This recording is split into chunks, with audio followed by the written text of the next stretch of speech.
आपल्या आदिवासी बांधवांचं शिक्षण कुठंतरी थांबल या दृष्टीने हा GR काढलेला आहे बांधवांना, लक्षात घ्या.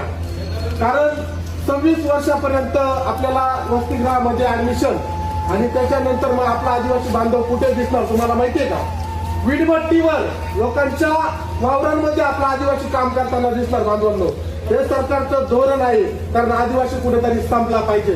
पण या सरकारला मला एक सांगायचंय की तुमचं हे सरकार आदिवासींच्या जमिनीवर उभं आहे हे विसरू नका. कारण हा आदिवासी समाज आज तळागाळातून आणि दऱ्याखोऱ्यातून इथपर्यंत आलेला आहे बांधवांनो. त्यामुळे आपल्याला हा लढा अधिक कसा तीव्रतेने करता येईल, आपल्याला कोणाचा पाठिंबा मिळो ना मिळो बांधवांनो लक्षात द्या. हे आमदार आणि खासदार खरंच त्यांच्या सत्तेची आणि पक्षाची गुटं काढत बसलं. नाहीतर इथं आजपर्यंत पुढे येऊन गेलाय का मित्रांनो? कुठला नेता येऊन गेलाय का? आपण जागतिक आदिवासी दिन पाहिला, तिथं नेते होते का? पुढारी होते का?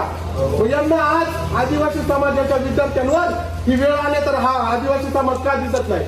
हे विद्यार्थी का दिसत नाही? त्यांचे पोरं तुम्हाला इथं हॉस्टेलला आहेत का? त्या नेत्यांचे पुढाऱ्यांचे पोरं इथं हॉस्टेलला आहेत का? नाही ना.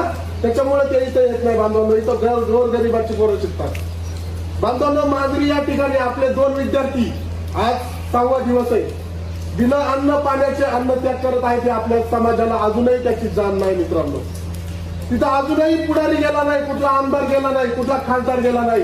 आणि एक मंत्री आहे, तो बोलतो आदिवासी समाज हा तमाशाचा फळ करतोय, बोलतो तमाशा करतोय, बोलतो वसतिगृहाच्या बाहेर बसून आंदोलन करतोय. का आपल्याला हक्क नाही का आंदोलन करण्याचा? आपल्याला अधिकार नाही का आंदोलन करण्याचा? डॉक्टर बाबासाहेबांनी प्रत्येकाला अधिकार दिलेला आहे मित्रांनो. त्यामुळे त्या सरकारला खरंच जर याच्यावर आणायचं असेल तर संपूर्ण आदिवासी समाज, संपूर्ण आदिवासी विद्यार्थी एकत्र आला पाहिजे. आणि हे आमदार जर आज इथं येत नसतील, आपले आवाज जर तिथं पोचवत नसतील, तर बांधवांनो या आमदाराचं करायचं काय? सांगा तुम्ही, या आमदाराचं करायचं काय? लक्षात घ्या बांधवांनो. जर हा GR रद्द नाही झाला तर आपले पोरं खरंच पुढे शिकतील, कोणत्या दृष्टीने शिकतील? सांगा, कोणत्या मंत्र्याची PhD 26 वर्षापर्यंत झाली का? भाऊ झाली का विकी भाऊ?